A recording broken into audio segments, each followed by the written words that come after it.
someone to bring it in here.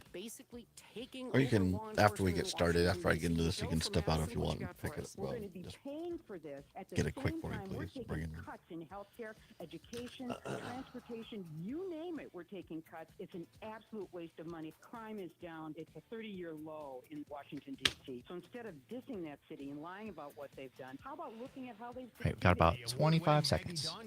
Thank you.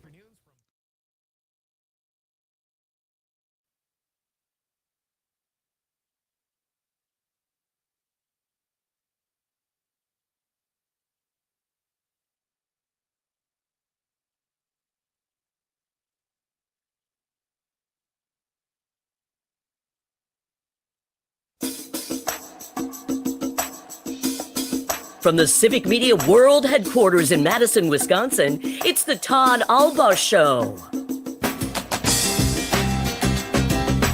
And now, pursuing truth wherever it may lead, here's your host, Todd Allbaugh. Wisconsin on the Civic Media Radio Network and streaming worldwide on the Civic Media app. Good afternoon, everybody. Todd Allbaugh here with you on a Tuesday, August 19th, 2025. It's a great day to be Wisconsinite. It is 6 minutes now past the hour of 2 o'clock. Welcome in to the world headquarters of Civic Media in downtown Madison, Wisconsin. Here on State Street, sunny skies, a few floaty clouds, some colorful clouds. Not colorful, they're white, but they're puffy clouds in the sky. Mr. Zommers, how the heck are you? Doing pretty well. It's not too hot, and I appreciate that very much. Right? It's a beautiful day here in Madison, and it turns out to be a pretty nice day in Chicago right now. The Brewers walloped the Chicago Cubs in the first game of what was supposed to be a doubleheader yesterday, 7-0. And then the second game got rained out, postponed, because, of course, the friendly confines of Wrigley Field in Chicago doesn't have a roof like Miller Park. Miller Park and AmFam Just Field. another thing that makes you go, huh, with all the money they have. Right. But it's historical. I don't want to knock on Wrigley Field. I've been there. I haven't been there. I've had the pleasure to be there once, and regardless about my feelings of the Cubs, Wrigley Field it's kind of like Lambeau Field. It's a beautiful historic park for that sport. Yeah, I do want to go there someday. I'm sure I'll be able to with my roommate, Elliot, who's from Illinois and a Cubs fan. Yesterday, as the game was nearing a close, I sent a message to our roommate group chat like, hey, check out that Brewers score. And he said, shut up. I'm going to evict you. Well, the Brewers got a little rest last night after the second game was postponed, so they're playing a doubleheader today across many of our stations on terrestrial radio. For those that, I know some people, honest to goodness, they're going to say, what's terrestrial radio? It just means like the radio in your car or your kitchen, your bathroom, wherever you have a radio at, you can hear it over the air. Yeah, terrestrial is, of the earth. Right. So it's physical radio waves. Pass or fail for the semester, as the late, great Garrett Deckert was fond of saying. Pass and fail for the semester. What is terrestrial radio? It's over the air, yes.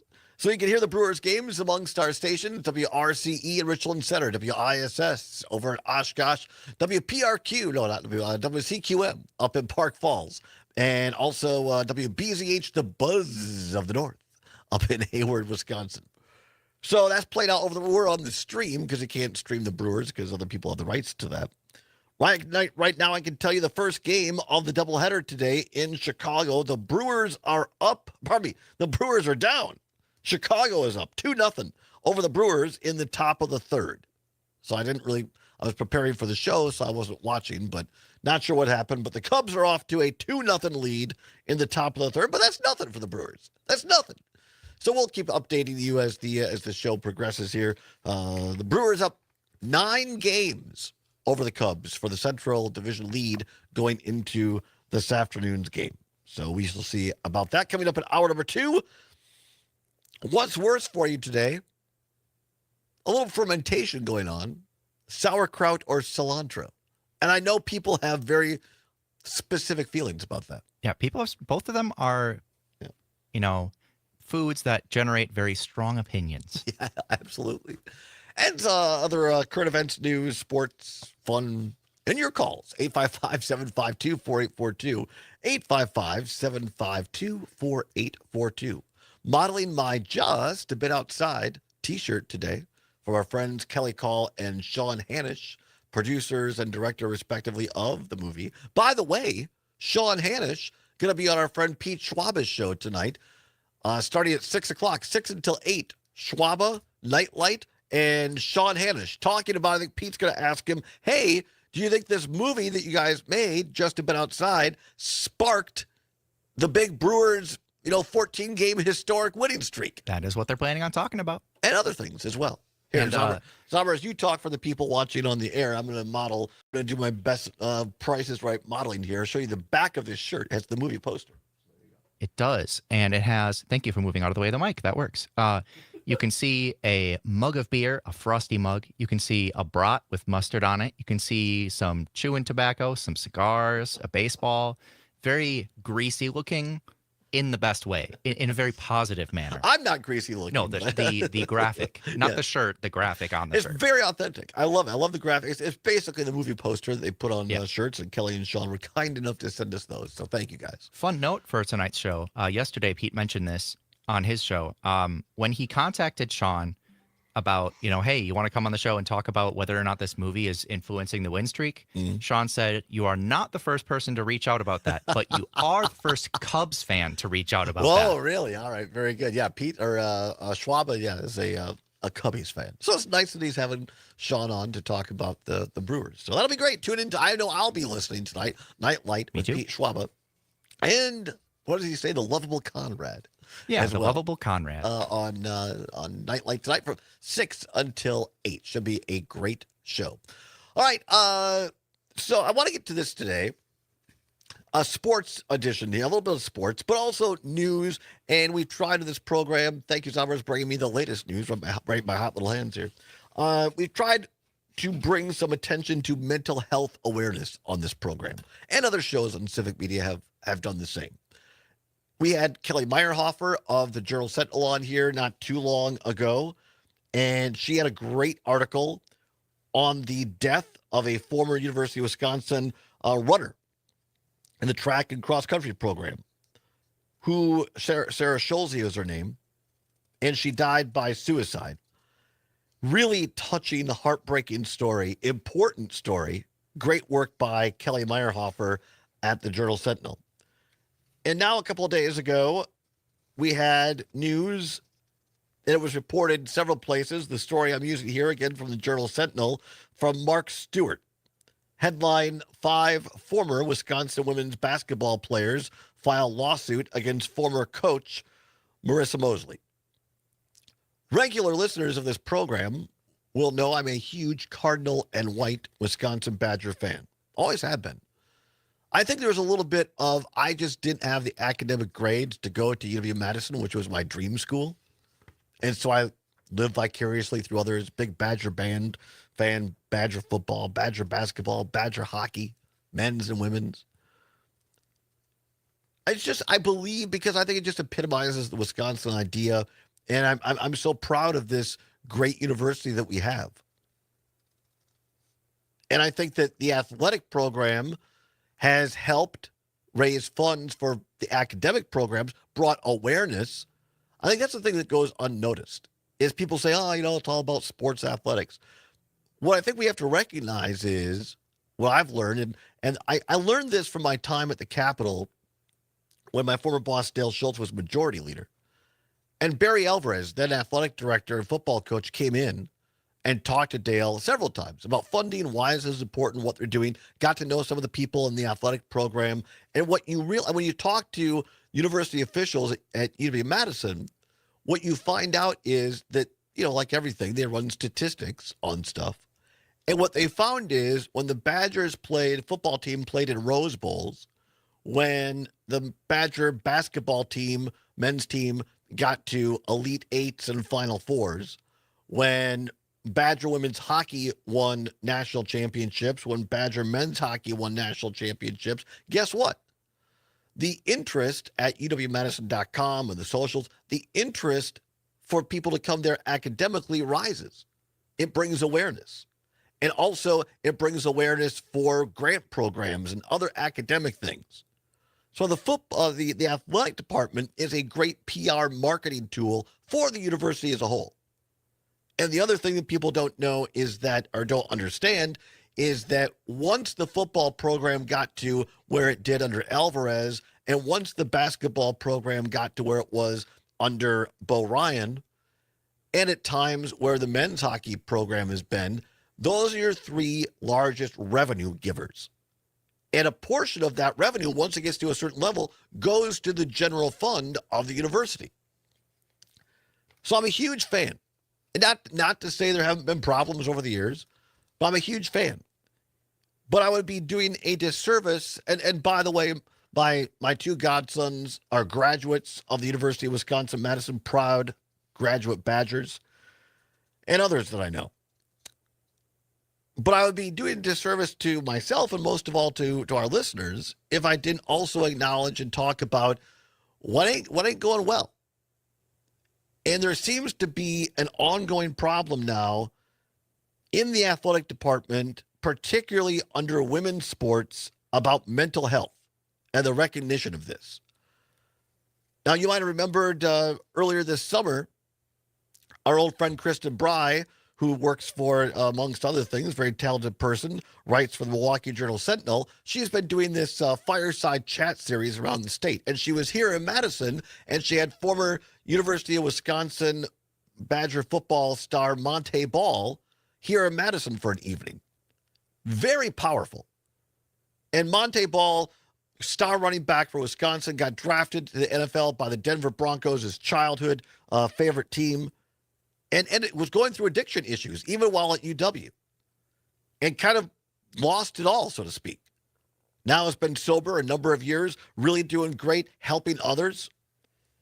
But Monte Ball was talking about the mental health issues that he was having. And remember, when Monte was in college, they didn't have NIL. And the fact that you have these 18, 19, 20-year-old kids who are suddenly thrust into stardom and are on social media and are dealing with the pressures of trying to remain academically eligible, who are trying to excel in their sport, and are getting bombarded by people that know nothing about them with, I can't believe you didn't make that shot. You suck. I can't believe you couldn't catch that ball. You're terrible. And you don't even know these people. Because to the fans, it's just, behind the keyboard, a social media account. But to these young people, they're taking this seriously. And for some of these individuals, particularly minority kids, they see, and particularly for men, young men, there are many, and Monte talked about this, Monte Ball, that he felt it was his responsibility as someone who had been gifted athletically to help bring his family out of poverty. And the only way they were going to do that is if he got drafted to the NFL. And he carried that burden at 17, 18, 19. The challenges, mental health, and now you add in with NIL, some of these kids are making hundreds of thousands of dollars. Now, that's not always true that those numbers, although there are some, but not as many in NIL for women. But I think it's important we have this discussion, and there's some great reporting by Mark Stewart at the Milwaukee Journal-Sentinel about the allegations of mental abuse that preceded the resignation of former Wisconsin women's basketball coach Marissa Mosley. And it moved to a new level on August 15th. It's gone to federal court. And 5 former players have filed a civil lawsuit against Mosley, the University of Wisconsin Board of Regents, and Justin Doherty, who served as the administrator for women's basketball and has since, by the way, retired. Going to discuss this important issue. Take your phone calls as well. 855-752-4842. 855-752-4842. Don't go anywhere. You're listening to the Allbaugh Show across Wisconsin on the Civic Media Radio Network.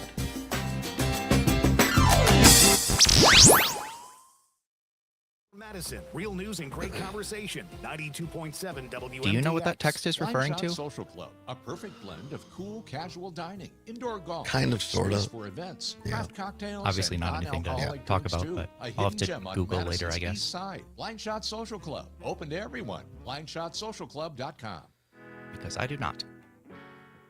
I'm Dan Schaefer. Let's recombobulate. In early August, massive flooding hit southeastern Wisconsin in what some are calling a 1,000-year rain event. One Milwaukee County official even likened it to experiencing a hurricane. Because of that, it is imperative that elected officials and public institutions step up and help people in this hour of need. We've seen a tremendous amount of support from first responders all over the region, and we should all be grateful for their dedicated work. Beyond taking care of these immediate needs, we need to be making sure our infrastructure in the region is built to withstand greater amounts of rainfall coming due to climate change. Many of the wettest years in Milwaukee's history have occurred over the last decade. Reports have indicated that Milwaukee's Green Seams program, implemented after floods in 1997, helped mitigate some of the damage from recent flooding. We need more programs like that if we're going to build for a safer, more resilient future. Find all of Dan's work at the Recombobulation area. You can support animals in need in our community when you shop at Dane County Humane Society's thrift stores. Thrift Store West on Watts Road and Thrift Store East on High Crossing Boulevard. Shop gently used and new clothing and accessories, home goods, toys, furniture, and a whole lot more. All proceeds from the Dane County Humane Society's thrift stores support the comfort and care of animals in need across the county. Visit giveshelter.org/thrift for more information. At Hazelden Betty Ford, treating mental health isn't just about breaking old patterns. It's about braving new ones. As the leader in alcohol and drug treatment for 75 years, 30 seconds. we Thank know you. caring for addiction, anxiety, depression, and trauma goes hand in hand. We're here for you with new tools when life breaks down. Discover your path to better mental health at hazeldenbettyford.org.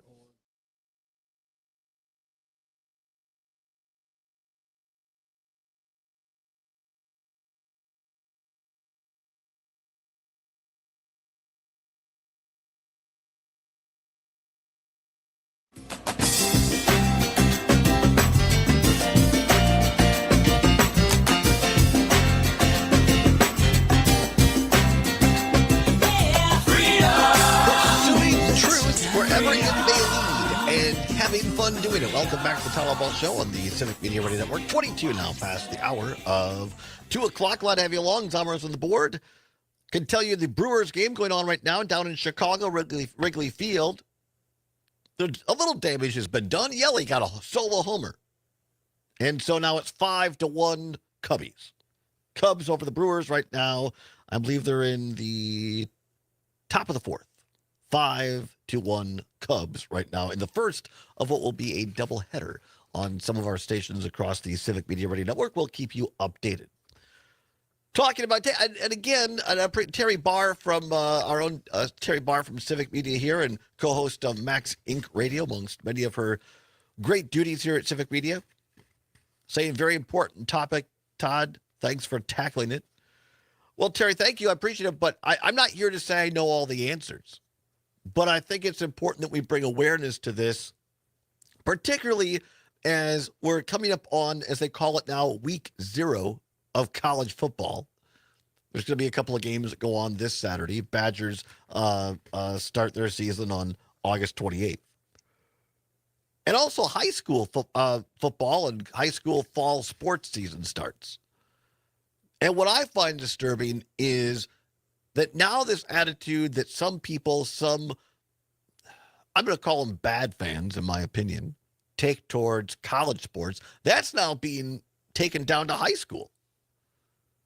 And again, I get very concerned about this whole sports betting world. I guess because I'm not into it. I understand it to a degree. I look at it like I do going, to Ho-Chunk or buying a lottery ticket or anything else. Only bet or play what you can afford to lose. And so if you say, hey, I got $50 for entertainment money in my budget for the month. Hey, all right, fine. Take 5 of it and buy a lottery ticket. Or take 20 of it and do a sports bet. But don't bet or don't do stuff that you can't afford to lose. And so what happens is people do that. They bet more than they can afford to lose. And you can bet on virtually anything. Like, who's going to have the first catch for the Badger football team this year? It gets even more minutia to that. And then people get very upset because they don't win because these athletes don't do what they think they're going to do, and they blame the kid. So I hope all of us who attend high school events this year, college events, use your head because it has consequences. Milwaukee Journal-Sentinel Mark Stewart writing the story. 5 former players filed a civil lawsuit against Marissa Mosley, the former now Wisconsin women's basketball coach, the University of Wisconsin Board of Regents, and Justin Doherty, who served as the administrator for women's basketball and retired as UW's Senior Associate Athletic Director for External Communications in April. The players claim psychological abuse by Mosley and that Doherty was aware of the issue but took no action to protect the players. The plaintiffs in the lawsuit are former Badgers Alexis Duckett, Christina, if I mispronounce, I apologize, Elu, Mary Faturo, Tara Stoffaker, and Tessa Towers. The lawsuit was filed in district court for the Western District of Wisconsin and seeks compensatory and punitive damages amongst other penalties. The lawsuit hits on the same issues Towers shared about her experience at Wisconsin in a TikTok post in January. And we discussed that, at least briefly, on this show. Among the allegations in the 52-page document, 1, Mosley unconstitutionally toyed with the mental health of her players, including the plaintiffs, as a means of exerting control over every facet of their lives, including retaliating against them based on their protected speech and expressive acts and discriminating against them based on their disabilities or perceived disabilities. Number 2, Mosley interfered with her players' mental health treatment, something she accomplished by taking away playing time or scholarships. Let me step away from the story and explain that one a bit. And this is what we talked about back in January when Towers put out these social media posts. The allegation is that Coach Mosley, former Coach Mosley, basically said, this is my paraphrasing of the allegation, that Mosley said, you need to sign off and make me able to see all of your notes when you go into counseling. And also, if you tell the counselor that you're thinking about self-harm, you ain't playing. Which, to me, if the allegation is proven true, is a violation of HIPAA laws. You can't go into a healthcare professional and confide something about your physical or mental health and then have someone else find that information out without your permission. And so Mosley allegedly was forcing her players to let Mosley have all that information. Number 3, players and parents reported Mosley's abuse to Doherty, but the university failed to act. The complaint calls the university's response to the issues it raises about Mosley, quote, a policy of laissez-faire interaction, unquote. In other words, kind of, well, whatever you want to do, you're going to do. We're not going to do anything about it. I mean, it's a pretty disturbing allegation. I was talking about this with my kitchen table advisors, a couple of friends of mine that, long-term friends that we follow Badger sports and athletics. And we were talking about this weekend. I said I was going to talk about it on the show. And one of the people brought up a really good point, that these are allegations. And in today's day and age, you could have a young person in their early 20s and someone in their 50s, and there's 2 different perceptions of what went on. That's a fair point. But I think based on the preponderance of evidence, we can't ignore the fact that mental health and athletes in this state need to be having much more consideration. Come back and talk about it. Farm News is next, 855-752-4842. Give us a ring-a-ling. It's the Allbaugh Show on the Civic Media Radio Network. Madison's real news and great conversation. 92.7 WMDX. Join the family. Civic Media has a number of great jobs across the state. Open now at civicmedia.us. Yeah, even if they did perceive things differently, Well, Wisconsin's allegedly the potato students, crop is on its communicated way with to other the coaching market. staff who Right. didn't do anything. With So update on what's happening Exactly. in Kinda- food and farming news on a it hurts Tuesday. the credibility That's of the that word from argument, Thomas which Houlihan. He's is the still executive something to director of consider. the Oh, yeah. Wisconsin Potato and Vegetable I had to Growers use the bathroom. Association. We know that according to the latest Enjoy your crop time performance away. report, only 26% of our Wisconsin potatoes have already been harvested, but Houlihan says that's part of the plan. A potato is still a living organism after it's harvested, and it's very particular about its environment for storage. We keep them cool, and we keep them at very high humidity. And our growers store potatoes from the time of harvest all the way around through the winter, through the spring, and some of our larger shippers are still shipping last year's crop well into June and July of the following year. To do that, Wisconsin potato growers have invested a lot of time and money on storage facilities. Thomas Houlihan says that they will store potatoes at about 40 to 50 degrees all the time and relative humidity at about 98 to 99%. Thomas Houlihan, executive director of the Wisconsin Potato and Vegetable Growers. Unique farming operations need unique financial solutions. Ag Country Farm Credit Services offers customized financing that fits any size farm, ranch, or agribusiness. The next time you're in the market for more land, equipment, facilities, or maybe even an operating loan, contact the team at Ag Country. They know agriculture and will work for you. Ag Country, focused on ag, focused on you. Ag Country is an equal opportunity lender. At the Department of Agriculture, Happy Trade, Tuesday, and Consumer Daniel. Protection, they know your Appreciate you business has tuning always in. been Hello, something PJ. special. Yes, now you everyone. can let Please customers like know the it too stream. in an We instant like you, with the so red like and the yellow stream. Something Special from Wisconsin sticker. Joining the program gives you access to supplier and distribution information. Look at this, everybody. I went over to get Wonder State and a community coffee. of like-minded Wisconsin businesses. And my Wonder State Best of mug all, given to you'll me let by people Zombers know and the that rest your of the work staff is for my done with birthday last care, year. quality, and And love. You've always been they something had a special. raspberry Visit something special from Wisconsin.com Danish, to make it which is official. kind of like And kryptonite for despite me. challenging Yeah, commodity dude. You can't markets, see it, but look the at that. It's value fresh of the raspberries farmland that's and cream growing those cheese commodities and continues flaky to climb. crust The 7th and Federal powdered Reserve sugar. District, which Wisconsin The is a part of, pastries at polled Wonder State bankers Coffee and found are in our amazing, state, and so is the from coffee. April of It's this just, year to July, they it's saw a dangerous working so 7% close. increase in It good is. I'm farmland sorry I took a values. bite before you. I From July apologize. of last year to July of this year, It's farmland really values good. were up 11%. But it's killing my Bakers waistline. Do note, commercial And your liver. enterprises are And part my of the liver. reason why farmland PJ, thank values you. have gone up. Most are projecting that farmland values will remain steady through the end of calendar year 2025. I think just a Todd quick is update less in food on dark news roast for coffee a because of Tuesday. the burning I'm Farm that Director can happen. Graham Yankee.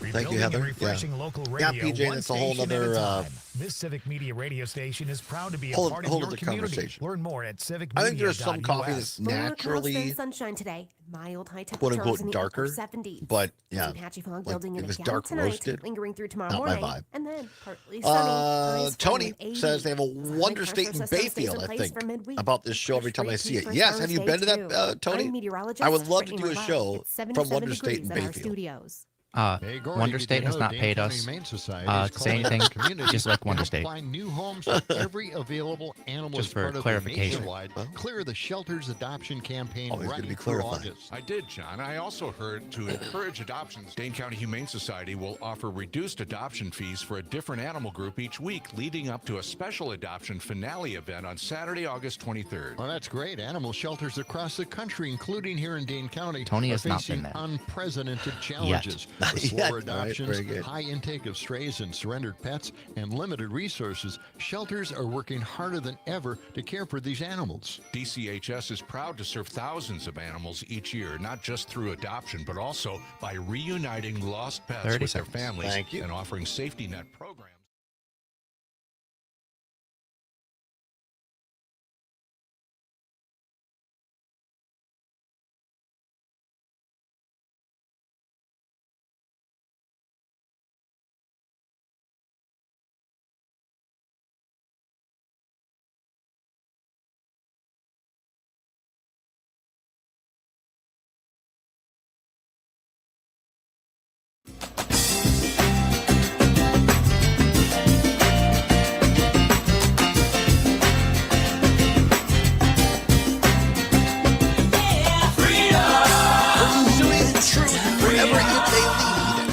having fun doing it. Welcome back to the Allbaugh Show on the Civic Media Radio Network. 35 now past the hour, 2 o'clock on a Tuesday. August 19th, the Brewers playing the first of a doubleheader. They had to move it to today because the second game last night got rained out at Wrigley Field. Can tell you it is the top of the fifth. And the Cubs are up on the Crew 5-1, although the Crew is threatening with one man on base and one out in the top of the fifth. You could hear that over the air at RCE in Richland Center, ISS in Oshkosh, PQM in Park Falls, and BZH in Hayward. Talking about a story in the Milwaukee Journal-Sentinel a couple of days ago, written by Mark Stewart. Really important, I think. And it's on mental health involving the women's basketball program at UW-Madison. But as I said in the first segment there, we had Kelly Meyerhofer on, great reporter for the Journal-Sentinel as well. And we had her on back in the first part of the year talking about this death by suicide of a former UW-Madison runner, Sarah Schulze. And her family spoke out and talked about the women's track coach, cross-country coach that is now gone, was fired or resigned, but that, talked about the pressures being put on their daughter and how she felt she couldn't go to anybody and was verbally abused. That was the allegation.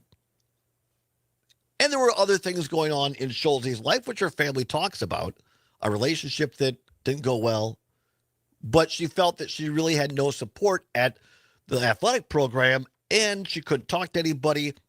And if she did, she felt she wouldn't get running time. Monte Ball talked about this as well in this fireside chat with Kristen we were at this summer. He said that the feeling was at that time, at least his perception, he said, look, I had good coaches, but I perceived it as though if I went to my coaches and said, hey, I'm struggling, the fear was they'd say, okay, we got you. You sit out the next game and take care of your business. And what the athletes are saying is, we can do both, but we just need to know that we can be free to express what we're going through, and maybe that just is a little time off, not being benched. And so now this story by Mark Stewart in the Journal-Sentinel, lawsuit filed a couple days ago in federal court against former women's basketball coach Marissa Mosley, who was allowed to resign earlier this year, which to me is ridiculous. I think she should have been fired, but was allowed to resign just on her record alone. I mean, was not doing well as the basketball coach, Marissa Mosley, at UW-Madison. Mosley coached the Badgers to a 45-75 record in 4 seasons as head coach, including a 21-51 record in the Big Ten. I mean, nobody's going to keep their job with a record like that. Right. I feel like the argument on the old school tough coach is that they create greatness through pressure. Right. But in this case, you can't really say. And that's what I was discussing with a couple of friends over the weekend. That, Tom Izzo, let's take Tom Izzo. Won a national championship at Michigan State, continues to always have his teams ranked high. He really goes after his guys, but he's also known to come over and it's kind of the Lombardi approach. Chew their ass on the field and then put your arm around them off. And push them to the best they can be. And look, there's something to be said, I think, for certain individuals, for certain players. Frank Kaminsky, All-American, national, one of the best basketball players, if the best Wisconsin's ever had. He's talked openly, hey, Bo Ryan really pushed me. But his dad, Frank Sr. Kaminsky, was also involved. He was talking to Bo a lot. And it was kind of, hey, my son needs this. This is what he responds to. The parent was involved, according to Kaminsky himself. Not every player responds that way. And I think with younger players now, there is a different approach to educators. There's a different approach to coaching. You can't do and say all the things you used to be when I was in high school and college. And you know what? That's probably in some ways for the better. But your coaches have to adapt to what the situation is today. And it would appear by these allegations against former Wisconsin basketball coach Marissa Mosley, she was not able to do that. So, continuing on with this story from Mark Stewart in the Journal Sentinel, the complaint says that instead of removing or disciplining Mosley, the university punished the players for the mental health issues caused by the coach. Among those claims was that the university, quote unquote, coerced players following a mental health incident to sign broad agreements releasing their medical records if they wished to remain on the team, unquote. Now, there's an argument that could say, look, just like we want to help you be academically eligible and we are able to go in and see your academic records, in order to help you, we have to know all of your mental health conditions as well. What appears to have not happened in the case of the women's basketball team is that Coach Mosley or anybody else associated with the team never called the parents. Never said, hey, we're trying to help your kid. Can you talk to her? You guys come to an agreement what you want to do here. We would love to know what's going on so we can get them the help. That apparently did not happen. Instead, the young women were threatened to be kicked off the team if they essentially didn't allow Mosley to see all their mental health records. Now, look, I've never done really, I went to school counselors in high school or middle school. I've never really been to a therapist. Quite frankly, I probably should if I'm being honest. But when people go to a therapist, like go to your doctor, you tell them things you're not going to tell everybody else. And I don't know that it's the head coach's right to be able to hear the most personal things that a player has said to their therapist. Maybe the player said, hey, Coach Mosley sucks. And she's a real witch. And I'm stressed out because of that. And the therapist might say, well, what did she say? What did she do? And the therapist says, well, let's look at it from her perspective. Maybe how you perceived that wasn't necessarily what she meant. And they worked it through. But if Mosley sees that, the first thing she's going to say is, oh, this player called me a witch, and I'm cleaning it up for radio. And, well, you're done. You're gone. I don't think that head coaches have the right to know what someone tells their therapist, even for the best of intentions. Journal Sentinel story goes on, says, an attempt to reach Coach Mosley and Doherty weren't immediately successful. And it goes on again to say the record, Mosley coached the Badgers to a 45-75 record in 4 seasons as head coach. That included a 21-51 record in the Big Ten. Her first 3 seasons were marked by an improved record over the previous season, but it was also marked by players who transferred or left the team mid-season. I mean, here's a hot take. Why doesn't the University of Wisconsin-Madison just get rid of the women's basketball program? Because they're not committed to it. They allowed this head coach to go on and have a terrible record while allegedly mentally abusing her players. And now they've hired this Robin, I don't even know how to say her name right, Pigginton from Missouri, who did not have a winning record in the SEC, who by all accounts locally Missouri was like, thank you. Take her off our hands. So you hire a subpar coach to replace a losing coach. I mean, it's just, if you're not going to commit to a program, and of course, people are going to say, oh, Todd he's against women's sports. No, it's not at all. I just think that either you commit to a sport or a program and you hire qualified, good coaches, you give them the resources to win, or you don't have it. You don't just have a program for the looks of it. So, I mean, look at women's hockey. The most successful women's hockey program in America. I mean, Mark Johnson, why isn't there a statue of Mark Johnson on campus right now? There's one of Barry. There's one of Pat Richter, and I'm fine with that. But where's the statue for Mark Johnson? What he's done in the women's hockey program? Incredible. That's a commitment to a women's program, to any program. And meanwhile, the Badgers just continue to kind of like futz around with, well, we can't cut a women's sport. Nah, of course you can. They cut baseball, which I think they should bring back, quite frankly. Anyway, my takeaway from this, and I think the important part of this, again, as we move into the sports season here, the college sports season and the high school sports season, remember the people that you're watching are mostly kids, young people who are just trying to make it in the world. And they have family issues, they have parent issues, they have relationship issues, and they have academic issues. And trying to catch or shoot a ball or a hockey puck or make their personal best record on the track field,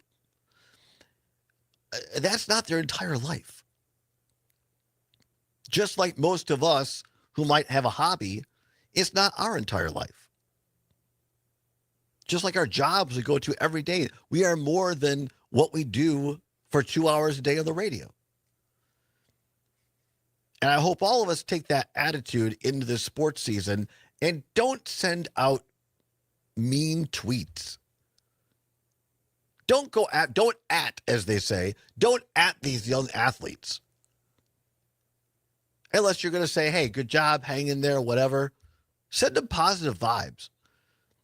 Because this could be devastating to a young person. It could cost them their life. There have been reports of other players across America who have taken their own life, who have died by suicide because of the pressures they felt from fans. 855-752-4842, 855-752-4842. Dick, listening on WMDX in Madison. Dick, about a minute and a half. What say you? Well, I couldn't agree with you more about fans that take it out on student athletes at the collegiate level. Save that for the pros. That's ridiculous. But that said, part of this is not part of it. All of it is money, in my mind. Let's look at this situation. There's people calling for Luke Fickell's head. Sure. And they want him gone. Well, I asked one of these guys that's all over his case. I said, look, you know what his buyout is? And do you think? Yeah, right? Yeah. Do you think you're going to go out and find something immediately way better? Some of this is funding, period. Right. Here's my question, Dick. Give me here's the hot take. Give me your response. We got 30. Can you stay through the break, Dick? Mm-hmm. All right, stay through the break because I want Dick's take on my hot take because it involves Chris McIntosh, the current athletic director of University of Wisconsin-Madison, and Luke Fickell, the head football coach, and Marissa Mosley, the former women's basketball coach. How is it all tied together? I'll give it to you after this. Don't go anywhere. It's the Allbaugh Show on the Civic Media Radio Network.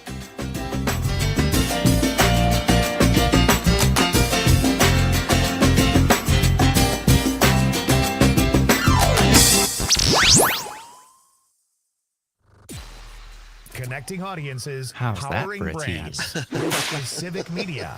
Learn more at civicmedia.us/advertise. This is the story of the one. As a safety manager at a manufacturing plant, he does everything he can to keep his coworkers safe. From finding ways to reduce risks to keeping safety supplies in stock. And for that, he relies on Grainger. Grainger offers a broad range of quality products and next-day delivery, so he can always play it safe. Call 1-800-GRAINGER, click Grainger.com, or just stop by. Grainger, for the ones who get it done. There's nothing quite like the perfect bra fit. And at Allure Intimate Apparel, that's exactly what their expert bra fitting specialists deliver. One-on-one fittings are tailored to your unique shape in a graceful, no-pressure environment. From everyday comfort to special occasion elegance, Allure makes sure your bra fit feels as good as it looks. Experience a new standard of personal attention, coming soon to the Hilldale Shopping Center. Visit AllureFits.com. The Cap Times Idea Fest is back with important local and national topics September 8th through the 13th in Madison. This year's guest speakers include Minnesota Governor Tim Walz, former Georgia lawmaker and voting rights activist Stacey Abrams, and Wisconsin Governor Tony Evers. Idea Fest will also feature some of the nation's leading journalists, from Maureen Dowd of the New York Times to Evan Osnos of the New Yorker, along with former Washington Post columnist Eugene Robinson and Jennifer Rubin. Tickets at captimesmediafest.com. You're listening to the American Did he not Democracy mention Minute. J.B. Your Pritzker? government, by and for the people. That's another Truth pretty big Social, name that's August going to be there. 18th, President Donald feel like Trump it's a big name. It's a big mail-in name. ballots He's and hard voting not to machines miss. in the United States, claiming it was responsible for massive voter fraud. There is no evidence of widespread fraud from either, and the U.S. Constitution grants states Well, control look at the of image. times, places, and manner of holding elections. After a widely panned meeting with Russian President Vladimir Putin, You know what they say plummeting about a big approval head? ratings, Big and hat. continuing fallout from the Epstein files, the Post is more likely intended to shore up support among his hardcore MAGA base. Trump wrote on his Truth Social platform, quote, "I am going to lead a movement to get rid of mail-in ballots, and while we're at it, highly inaccurate, very expensive, Very poor timing. and Cam and Appleton says he turned on the stream, and the first words he heard you say were later in the "die by post suicide." that we will begin have to this have to effort listen by to it in signing larger an executive context. Yes, order very- to help very bring poor honesty timing to in the that, that's all. 2026 midterm elections, unquote. The dominant type of voting machine, electronic ballot tabulators, are less expensive and far more accurate than hand counting. In the Post and in an August 30 15th seconds. Sean Thank you. Hannity interview, Trump also claimed the U.S. was the last country to still use mail-in ballots. PolitiFact reports there are 34 countries where mail balloting.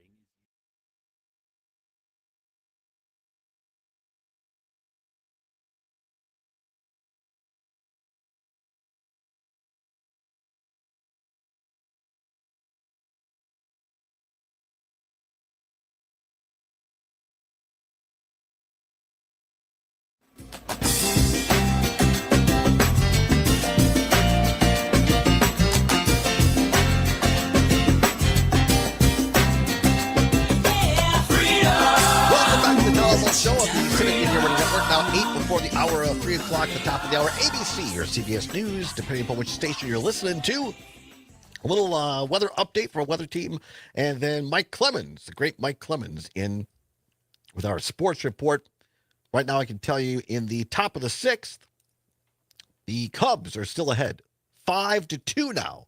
Brewers have scored a couple. 5-2, top of the 6th. Cubs in the first game of a doubleheader. You can hear that game on some of our stations across Civic Media. All right, let's bring Dick back on from Madison here. Dick, I appreciate you sticking through the break, talking about this story in the Milwaukee Journal-Sentinel today. 5 former Wisconsin women's basketball players filed a lawsuit alleging mental health abuse by former coach Marissa Mosley. Also names the Board of Regents and former administrator Justin Doherty in claiming inaction despite reports of abuse. Dick, we were talking about, and you brought up that, and my takeaway is, look, people, you need the players are just kids, 18 to 23, 24, and they're dealing with their own life, and just, quit harping on the kids, the players like this. You brought up there are a lot of haters out there right now. The Fire Fickle, 3 bad years, going to have the toughest schedule in college football this fall. And they're saying Fire Fickle, and you got to look at, what the buyout is on that. Here's my hot take, Dick, and I want your response to it. If you look at this lawsuit now, this federal lawsuit against Marissa Mosley, and you combine that with the reporting by Kelly Meyerhofer this spring of the death by suicide of a young woman in the track program at Madison, and then you combine it. Let's say that Fickle has a terrible season. Let's say the traveling Burts, Brett Bielema, comes to Camp Randall again this year and stuffs the Badgers. Remember, it was after he did that to Paul Christ in Wisconsin that McIntosh fired Paul Christ and then brought in Luke Fickle. Let's say the Badgers have a terrible year. I hope they don't. But let's say that the traveling Burts beat them in Camp Randall, and the last game of the season is at Minnesota for the Axe. Does Mnuchin, the chancellor at Madison, will she use that, the football record? But really, it's all about these lawsuits here on mental health and other coaches. Will she fire Chris McIntosh and Luke Fickle and bring Barry back for the last game at Minnesota to grab the axe?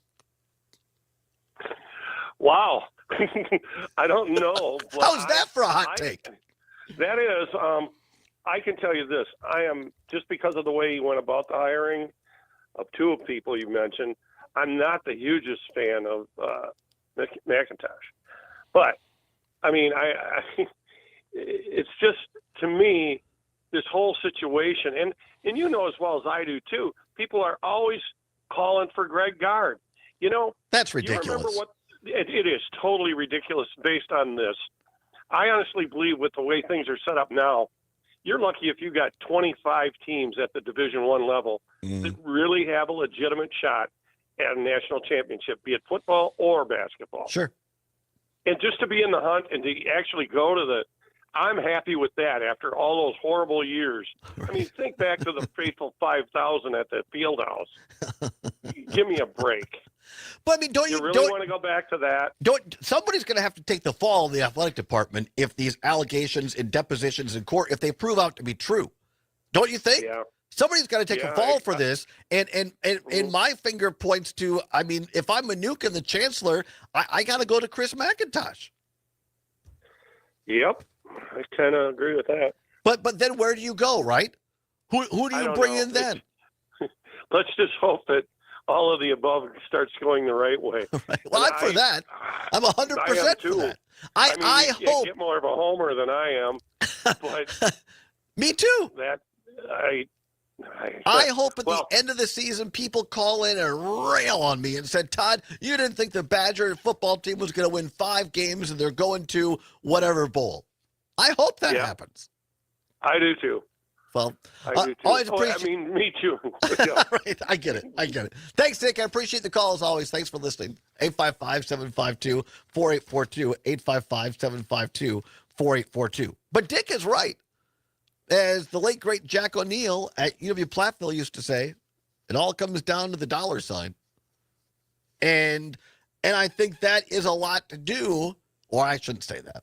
My guess is it's partially to do. We'll find out when this depositions happen in this court case against Mosley and the Board of Regents and Justin Doherty.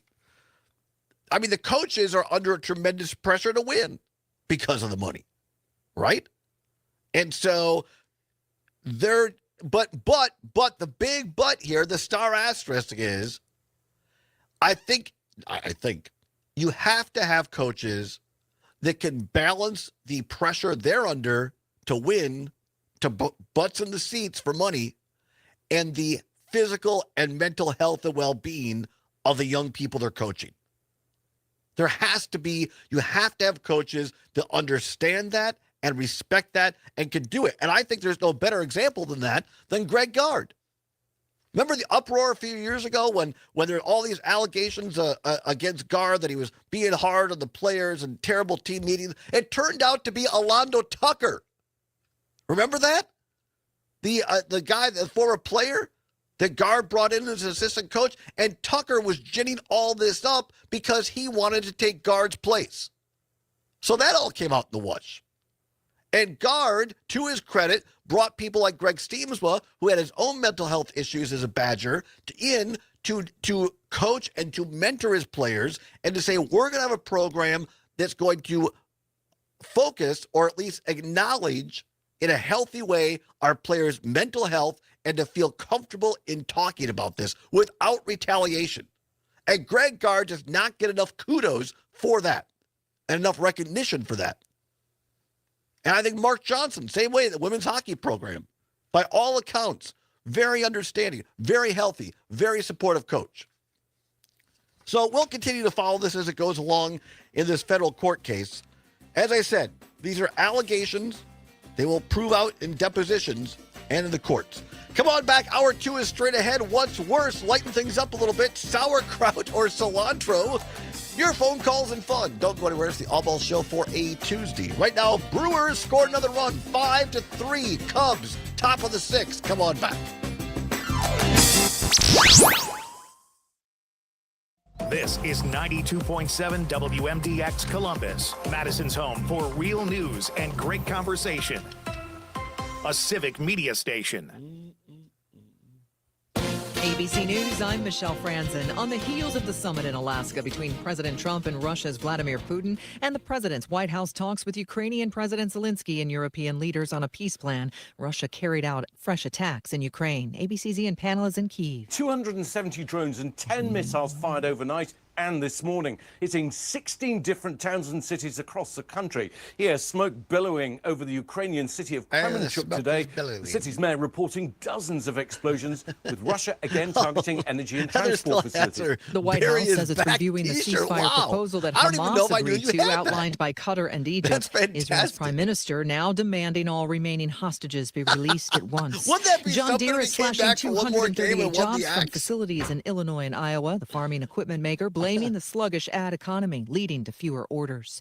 Hurricane Erin moving north in the Atlantic off the U.S., but still creating dangerous surf and rip currents. This is ABC News.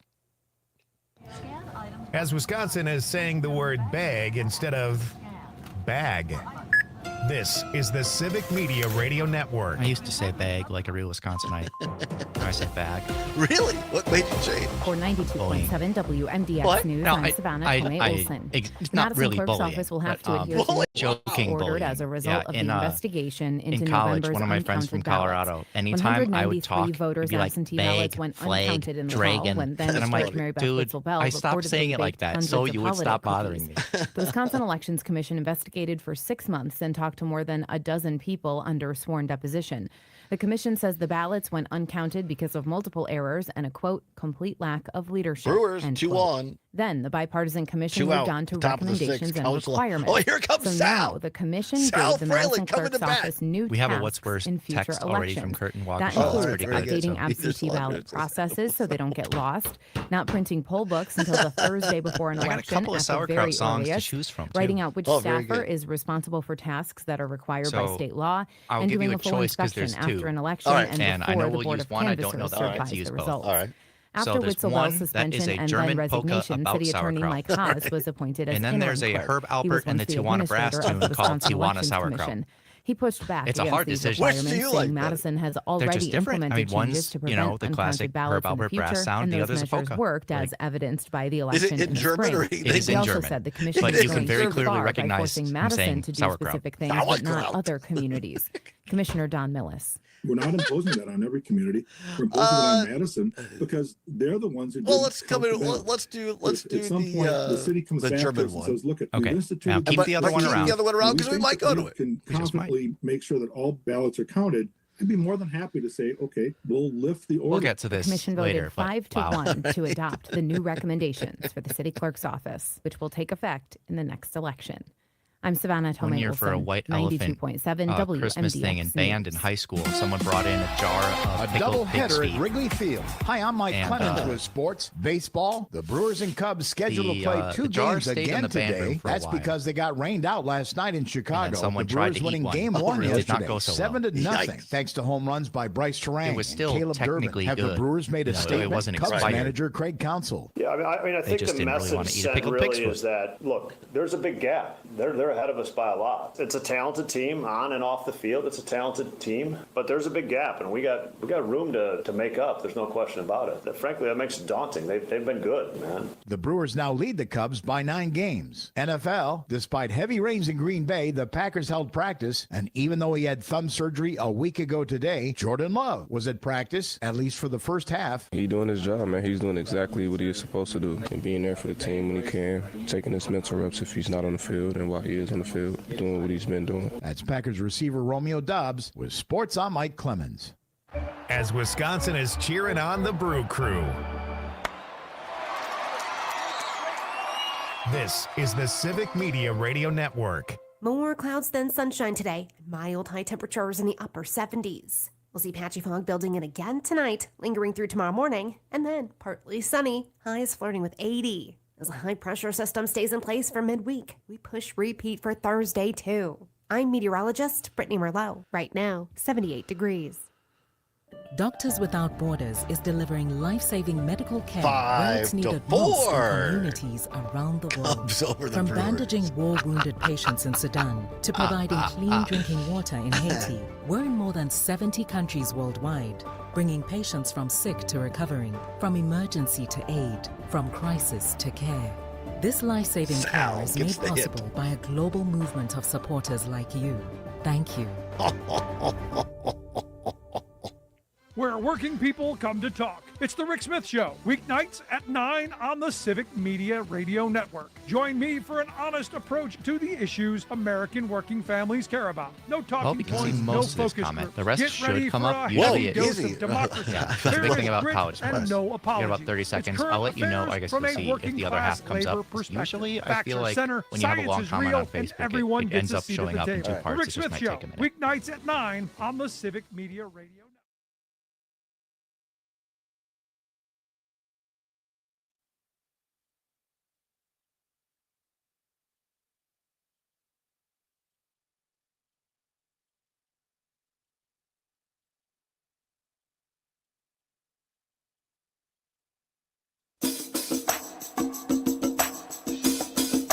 From the Civic Media World Headquarters in Madison, Wisconsin, it's the Todd Allbaugh Show.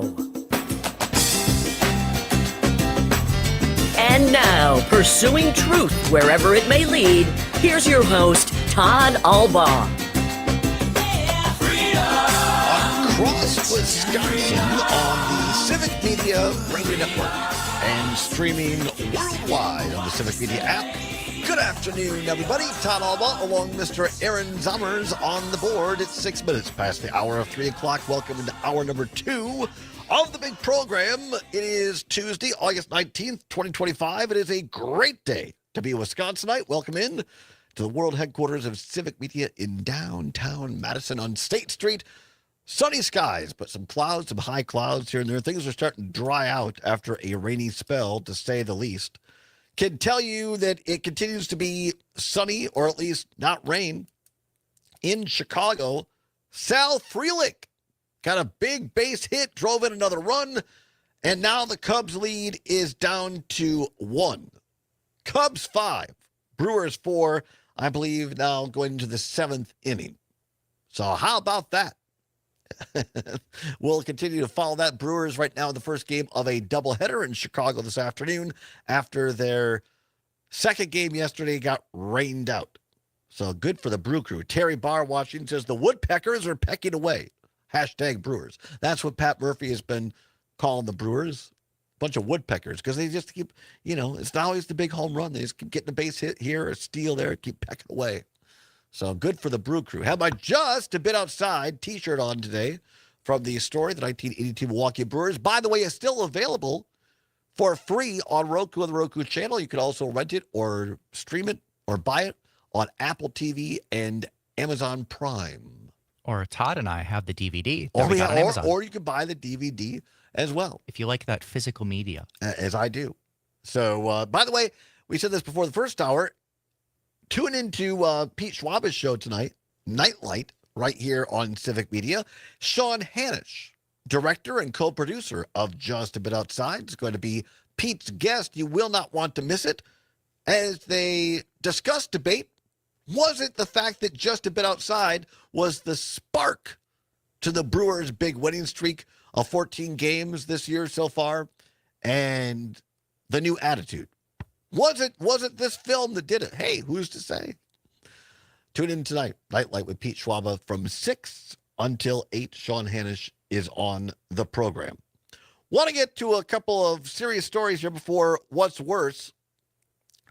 And I guess we'll follow up on, we were talking last hour about this story, the Milwaukee Journal-Sentinel, a new lawsuit filed against former Wisconsin women's basketball coach Marissa Mosley, the Board of Regents, and former Associate Athletic Director Justin Doherty, alleging that 5 former women's basketball players were mentally abused, were harassed, other allegations. Had a good discussion on it. Chris, watching on Facebook, we'll get at least a part of this in, says college sports should be first and foremost about the student athletes, their growth, education, the values they carry with them long after their playing days. Coaches and colleges have a responsibility to shape lives, not just scoreboards. It's disheartening to see programs treating athletes like commodities, raking in millions and using NIL as a tool to try and buy players and wins. As that famous commercial reminds us, 99% of college athletes will be going pro in something other than professional sports. Absolutely true on that. And their future deserves to matter more than the money, he finishes up with. Very good. Thank you. I mean, Brady Ewing, who comes on this show frequently, played for Wisconsin proudly, and also in the NFL. You know, Coach Hammock, we had the Coach Hammock cut as well. Say, look, focus on your academics, because that's what's going to propel you into life, most likely. Sure, there's a small percent that are going to make it big, but it's a very small percent, 1%. So appreciate those comments, Chris. Want to focus on a story in the Wisconsin Examiner. Great publication, wisconsinexaminer.com. A bipartisan group of former elected officials from Wisconsin yesterday criticized President Donald Trump's promise to end mail-in voting and use of electronic voting machines. We talked about this yesterday as it was breaking as we came on the air. In the Wisconsin Examiner story, it says that yesterday morning on his social media site, Truth Social, Trump said that he'd issue an executive order to end the practices of early voting, mail-in voting, ahead of next year's midterm elections.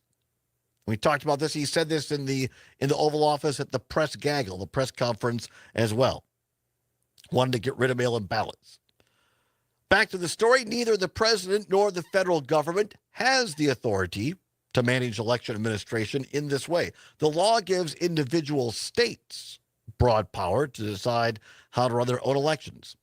Wisconsin's election system is the most decentralized in the country, giving much of the authority over how to conduct voting to the state's 1,850 municipal clerks.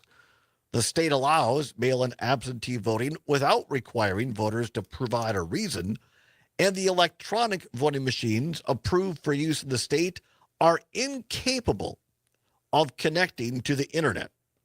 Electronic voting machines are more accurate at tallying votes than a human hand counting them. After Trump's post, the Democracy Defense Project Wisconsin board, which includes former Lieutenant Governor, Democrat Mandela Barnes, former Attorney General, Republican J.B. Van Hollen, Republican U.S. House Representative Republican Scott Klug, and the former Democratic Party Chair Mike Tate, said in a statement that such an action would increase inaccuracy in the state's election. Stepping away from the story, meaning that if Trump went through with what he's proposing, getting rid of early voting, getting rid of mail-in voting, then it would actually increase the inaccuracy in the state's election. Here's the quote put out, the statement by Mandela Barnes, J.B. Van Hollen, Scott Klug, and Mike Tate. Quote, "The Constitution is clear. The federal government does not administer elections at the state level," unquote. The group said, quote, "In fact, improved access to voting methods, including the electronic machines Wisconsin uses that produce paper ballots and are unable to be connected to the internet, have benefited Republicans just as much as Democrats. Wisconsin has displayed time and time again that our elections are safe and secure, and while we can always make them more efficient, there is no tolerance for inaccuracy in our results," unquote. Again, that from the Democracy Defense Project Wisconsin board, including 2 Democrats, former Lieutenant Governor Mandela Barnes, Wisconsin Democratic Party Chair Mike Tate, and 2 Republicans, former Attorney General J.B. Van Hollen and former U.S. Congressman Scott Klug. I applaud them. Again, this is a way that Republicans and Democrats should be working together to say, look, we're calling Trump out. It's completely ridiculous. And that's not just our opinion. It's based in fact. And as we talked about yesterday, current Wisconsin Republican Party Chairman Brian Arthur Schimming made it his mission last year. One of the key components in the 2024 election was to have Republicans vote early and by mail-in balloting. Shiming said, look, part of the reason we're getting beat is because Democrats encourage their base to vote early and by absentee, by mail-in. And if we're going to compete, we have to do this. And you know what? I said good on Shiming, because I believe that every qualified, eligible United States citizen should be able to vote, and it should be easy for them to vote, accessible for them to vote. And so I applauded Shiming for his efforts. And now the leader of the Republican Party, Donald Trump, says what Shiming encouraged his own party to do in Wisconsin is quote unquote corrupt. And yet, Donald Trump won the state of Wisconsin. So I think the president's plan here or ideas are just, they're off base because the evidence doesn't add up. It just doesn't. And so I applaud the bipartisan commission for speaking out and calling out Trump. Really, really important. Also, we're going to get to what's worse here in a second. Might come back to this a little bit later in the program. The Washington Post had an interesting story yesterday. Didn't get a chance to get to it yesterday. An important one. Top Air Force general to exit in latest Pentagon shakeup. The Chief of Staff of the Air Force, General David Elvin, will retire 2 years into a 4-year term, officials said on Monday, marking the latest early ouster of a senior military officer under President Donald Trump. The Air Force disclosed the move in a statement, saying that Elvin had announced that he plans to retire in early November. No successor was announced, and Elvin will continue to serve until what is confirmed by the Senate. Elvin was informed last week that he would be asked to retire, and that the Pentagon, under Defense Secretary Pete Hegseth, wanted to go in another direction, said a person familiar with the matter who, like some others, spoke on the condition of anonymity to discuss a sensitive matter. As a trade-off, the Pentagon would allow Elvin to announce the decision, this person said, adding that it was certainly not his choice, unquote. Hegseth's office did not respond to a request for comment by the Washington Post. An Air Force spokesman also declined to comment. This is really dangerous stuff. And those regular listeners of the show know I have had the distinct pleasure of being able to work with a lot of military people over my career. American heroes. And there is a chain of command for a reason. There is a reason that people earn promotions. Ultimately, it's for the safety of every man and woman who serves and to achieve the mission. And now we see another example by the Trump administration of telling a career chief of staff general who has served with distinction, no evidence of anything else, yeah, you need to go. And what's coming out little by little is many of these top military officials that are being taken out by the Trump administration are the ones who say, like General Milley, former Joint Chiefs of Staff, we're not here to serve a person, we're here to serve the Constitution. And you can say what you want about what's going on in Washington and Trump's takeover of the local police and the militarization and say it's deflecting away from the economy and the Epstein files. And there's partly truth to that, I think. But don't kid yourself. This is a test run for other cities, particularly Democratic cities in America. And in order to do it, Trump has to get rid of top military leaders who say, yeah, Mr. President, you actually can't shoot American protesters in the knees. Remember that? In Minneapolis during George Floyd? Trump looked at General Milley and said, why can't we just shoot him in the knees? Turns out you can't do that, Mr. President. But now he's getting rid of those people that disagree with him. Back with what's worse after this. It's the Allbaugh Show. It's Wisconsin on the Civic Media Radio Network.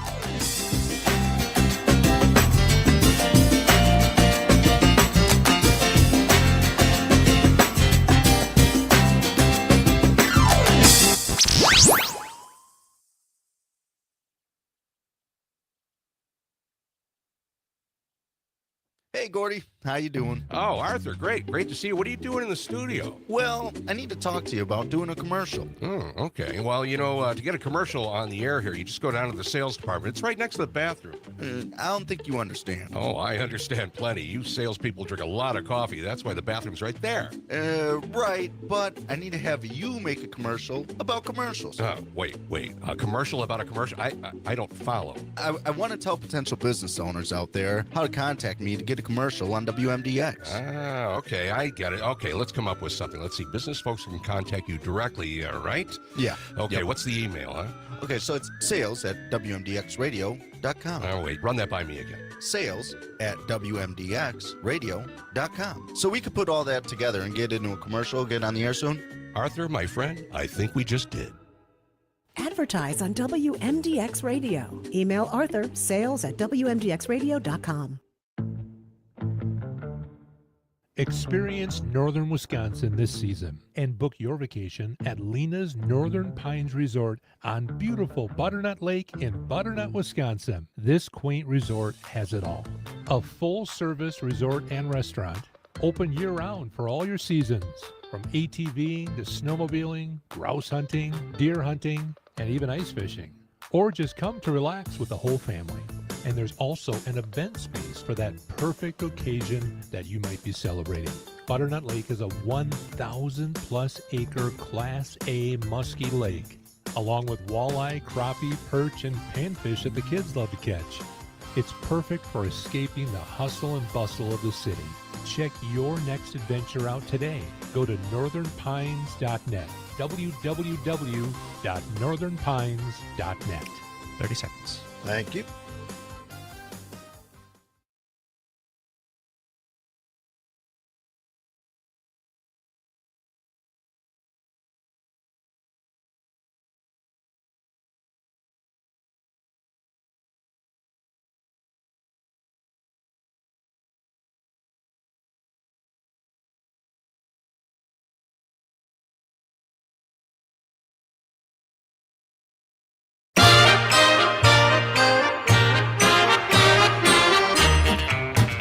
Ich esse gerne Sauerkraut und tanze gerne Polka. Und meine Braut heißt Edeltraut, sie denkt genau wie dich.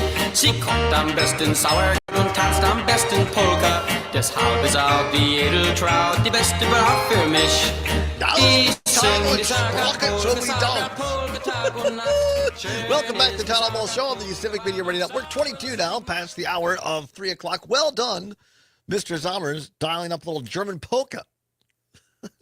The Sauerkraut Polka by Gus Bacchus or Goose Bacchus. I don't know. There's a polka called the Sauerkraut Polka.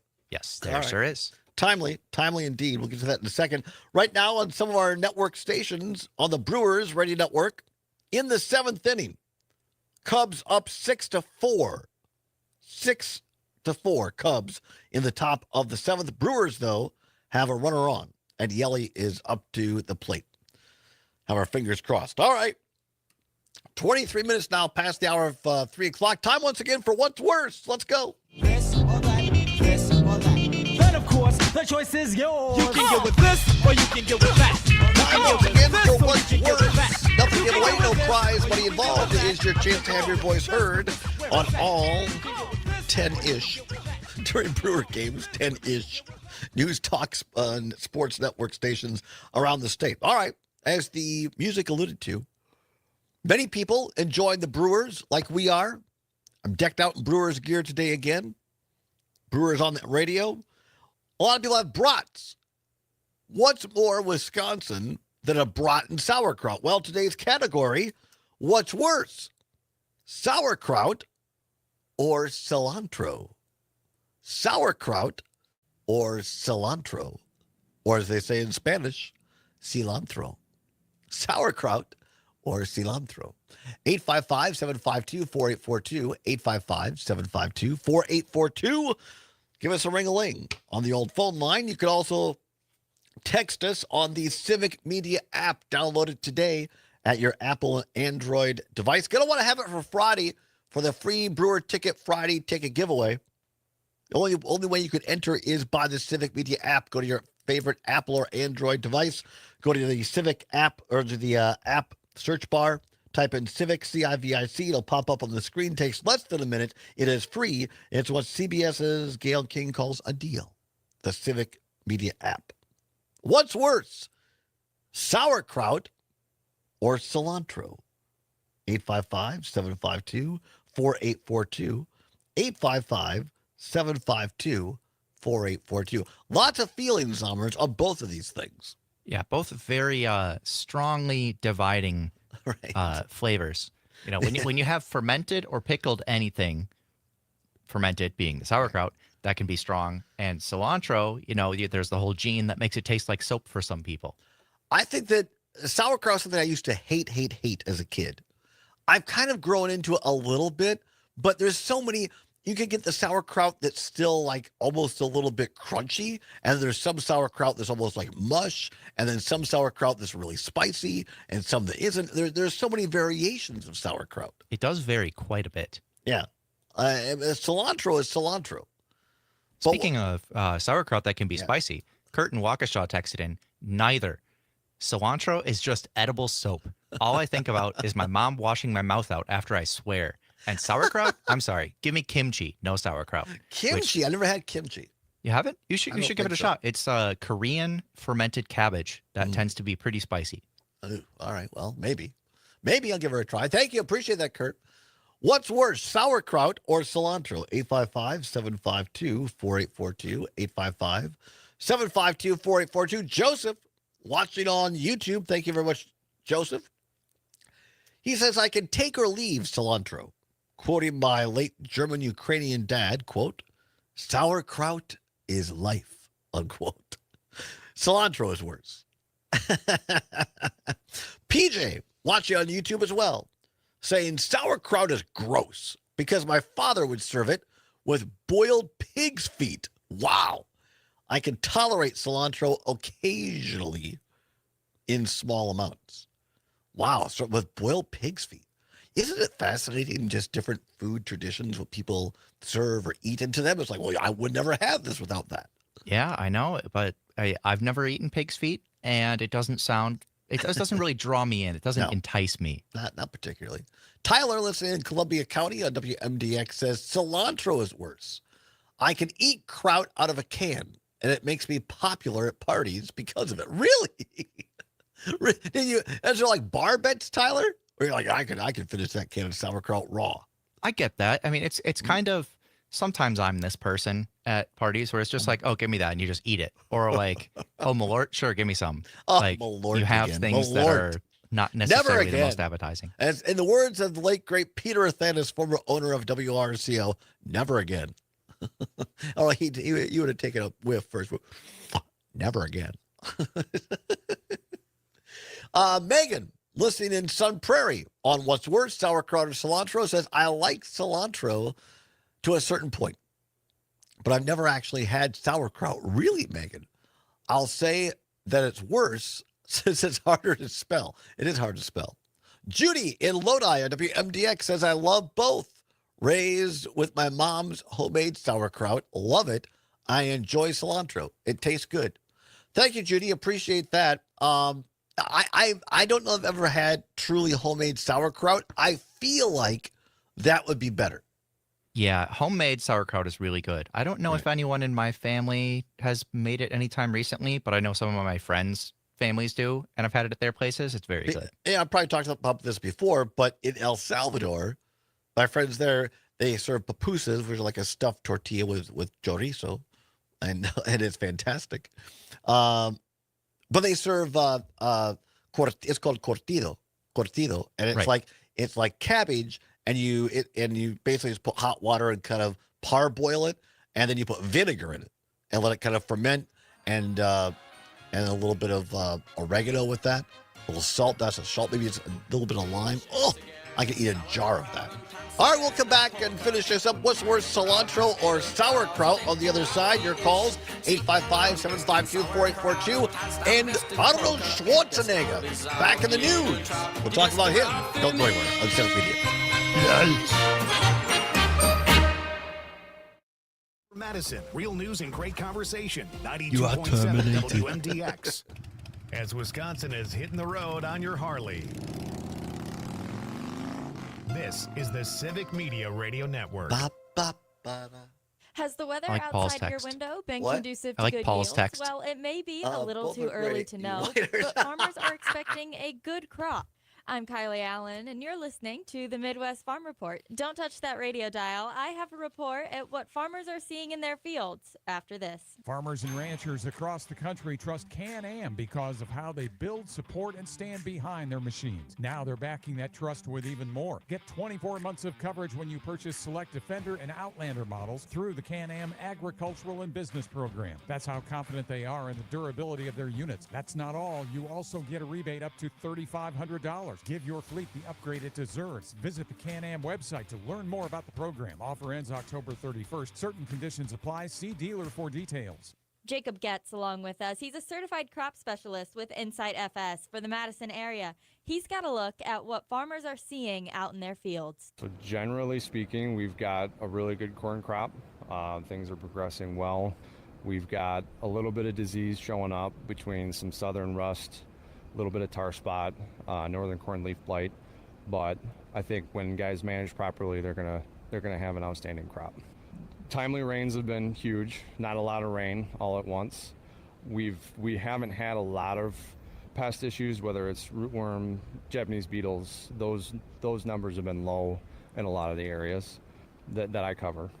And timely planting and timely management it's been easy this year. Jacob Getz, certified crop specialist with Insight FS. He suspects that thanks to good weather and low pathogen pressures, we should see a good yield from our row crop operations. Stick around, I'll have a look at your markets after this.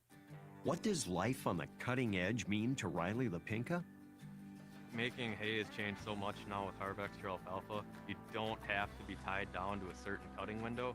That saves us a lot of headache, a lot of cost, wear and tear on machinery, you name it. It just cuts all that down. Harv Extra Alfalfa with Roundup Ready technology gives you an extra edge when it comes to cutting flexibility.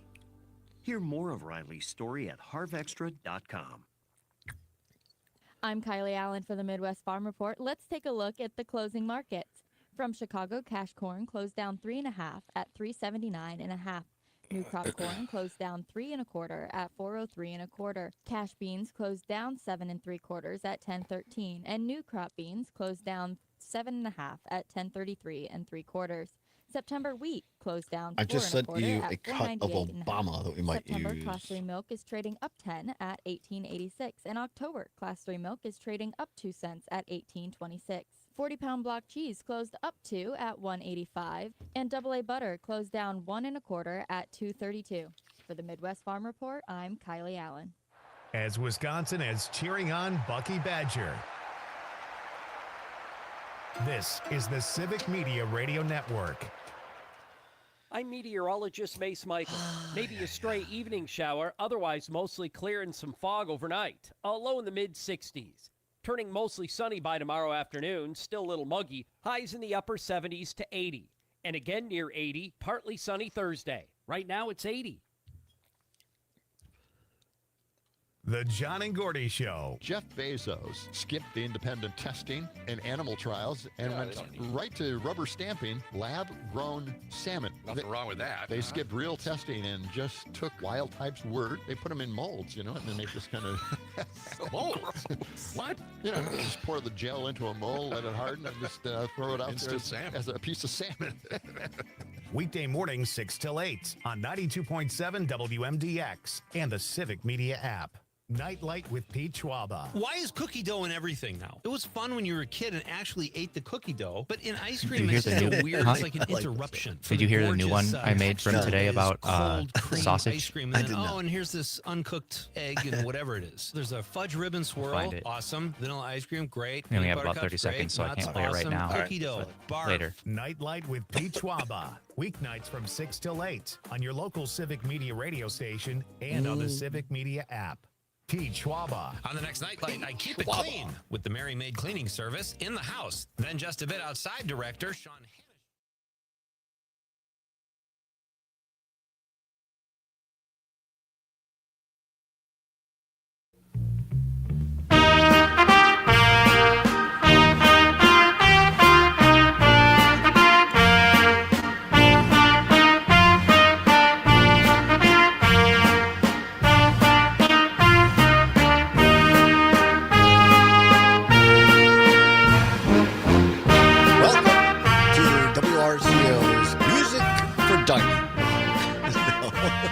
Welcome back, everybody, to the Todd Allbaugh Show on the Civic Media Radio Network. My first program that I ever had at WRCO in Richland Center in high school playing music was for Music for Dining between 6 and 7 p.m. And occasionally you would play a little Herb Alpert and the Tijuana Brass. Zalmers, what's the name of that one? Tijuana Sauerkraut. Tijuana. I did not know there was a song named Tijuana Sauerkraut until Zalmers told me. I did because it's on the album The Lonely Bull that I have on vinyl. Oh, very nice.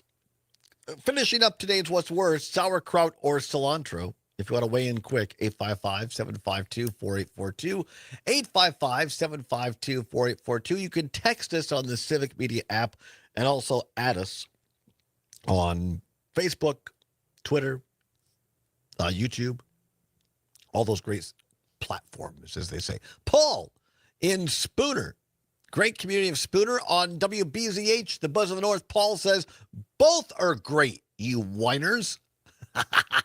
Fair enough. Nicely done, Paul. Tom in New Berlin, listening to WAUK, says sauerkraut is great with a brat. The other thing is that salsa. Okay. Cilantro is in a lot of salsas, not all of them. Yeah. That's all good stuff. 855-752-4842. What's worse, sauerkraut or cilantro, Zommers? I'm going to have to say cilantro is worse because I am somebody for whom cilantro tastes like soap. Is that really hereditary or like in people's genes? From what I understand, it's genetic, yeah. Really? And that's interesting. For me, I didn't notice it a lot when I was younger. And then someone brought up that, hey, for some people, cilantro tastes like soap. And then I paid attention to the next time I ate something that had more cilantro on it. And I was like, you know what? I just don't eat stuff with a lot of cilantro very often. So I didn't notice it, but absolutely. Like Maybe they brainwashed you. I don't think so. I had a bowl of ramen that was like full of cilantro and it tasted like soap. And so, yeah. I'm going to say, even though I don't mind a little sauerkraut or a brat now and again, overall, sauerkraut is worse. And it's funny because, like I say, I love curtido, things like that. I love fermented stuff. I don't know why, but I love cilantro. I'm one of those people that just never tastes the soap part of it. So I like it in salsa. I like it on top of tacos. Yeah, give me the cilantro. Yeah, for me, Fresh a little bit cilantro doesn't is bother great. me. Really, yeah. It's just when there's a lot of it, I can really taste it. All right, very good. We'll be back tomorrow with another edition of What's Worse. Don't forget, tomorrow we're on the road again, as Willie likes to sing. Tomorrow, going to be up in beautiful Wisconsin Rapids, or as they say, Rapids, for the 85th anniversary of, not a person, but the station, WFHR, our great station up there where we play out every day in Wisconsin. We were there last year. Trygve Olsen, Reed Galen, president of the union, and myself. We did a show there, one of our What Makes Wisconsin Great tours. Going to be back there tomorrow morning. Pat Kreitlow of the conveniently named Pat Kreitlow Show. No, the mornings of Pat Kreitlow. He is going to originate his great broadcast from there tomorrow morning. So you can listen from 6 until 9. And here's the great thing, apparently now, and I cannot wait to listen. Apparently, Pat's going to have on live chickens that will lay a fresh egg on the program, and then it will be cooked up and fried right there on the show. This will be fantastic. So tune in tomorrow morning on Mornings with Pat Kreitlow, 6 until 9. Kreitlow is in Wisconsin Rapids with live chickens laying fresh eggs. And then we're going to be there tomorrow from 2 until 4. I thought Pat would stick around and we just have a party. He's a very busy man. So he may be on his way back to Lake Wissota by the time we get there. But it'll be a big celebration of rap. 85 years. That's nothing to sneeze at. Great radio station up there, WFHR. And so we'll be talking to some of the local staff up there who do such a wonderful job bringing local news, weather, sports, information to the Wisconsin Rapids area. So there you go. Really looking forward to that. A late entry, Murray, on WMDX in Madison Sun Prairie. Murray says, cilantro is soapy for me too. Folks either love it or hate it. Ann says, if you don't love kraut, you haven't tried it. I think there's some merit to that. You know, a lot of foods. Love kraut or love a kraut? There's a difference. I wouldn't be one to say it. That's about your personal life. But as far as sauerkraut, the food, I feel like it's one of those foods that as a kid, you see in a lot of movies or you read in books or other people you know say, oh, that yucky. And so you don't necessarily give it a fair shot. True. All right, more What's Worse tomorrow up in Wisconsin Rapids. Going to be tomorrow, we got Pat Kreitlow on the show, I think, unless he's traveling to Lake Wissota. Trigby Olson will be along. And we're going to talk a little bit about the 3rd Congressional District, the race there between Derek Van Orton, the incumbent Republican, and the anointed Democratic candidate for the primary in Rebecca Cook. Now, she has lost twice before, and she was the nominee last time for the Democrats, Rebecca Cook. But there are, I think, at least 2, if not 3 other Democrats running this time. But the National Democratic Congressional Party, the DNC, they've anointed and said that Rebecca Cook is their person. We'll talk about whether that's a wise move or not. And the race forming up there in the 3rd Congressional District. That is tomorrow. I want to get to this. Vanity Fair. You don't see a lot of stories in Vanity Fair anymore. You hear, but it's still a great publication. This from VanityFair.com headline: Arnold Schwarzenegger is ready to take on Gavin Newsom. The Terminator star prepares to battle his gubernatorial successor over California's redistricting plan. To set this up, well, we've talked about what's happening in Texas. The Democrats in the legislature have come back and are going to acquiesce to a vote in which Greg Abbott,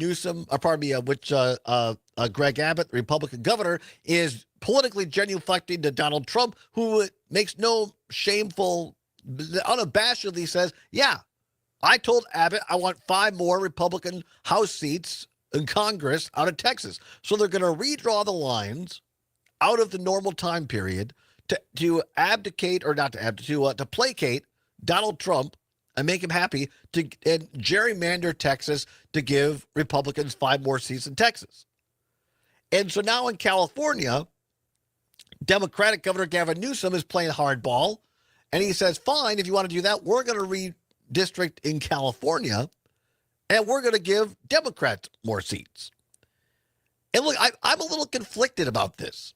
As a guy who has always supported fair maps, I've said I don't want it to favor one party or another. I want it to be fair, and I still believe that. I also understand the perspective that, having been in state politics and a little bit of national, that this current breed of cat that are MAGA Republicans, the only thing they really respect is power. And as the late, great fictional character Jock Ewing on Dallas once said to Bobby, who was butthurt because his brother JR had wrested control of Ewing Oil and was trying to tell his dad, but I earned the right to be the head of Ewing Oil. And Jock Ewing looked at his youngest son and he said, boy, power isn't something you earn. Power is something you take. He's not wrong. And so there's a theory out there that the only thing that MAGA Republicans respect is power. And so Gavin Newsom is saying, look, you want to play hardball? We'll do it. And is using this political, arms race escalation on this. And I get that. And I think that's probably, in some respects, the right move. Because if Trump and the Republicans are allowed to do this in Texas and maybe in Florida, other Republican-controlled states, it may be so skewed towards Republicans in the House by gerrymandering the lines that Democrats may never get it back. And then what do you do?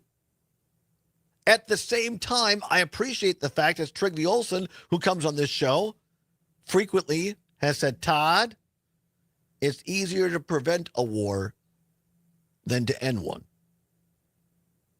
I think there's a lot of truth to that, too. So that's the background to this Vanity Fair story.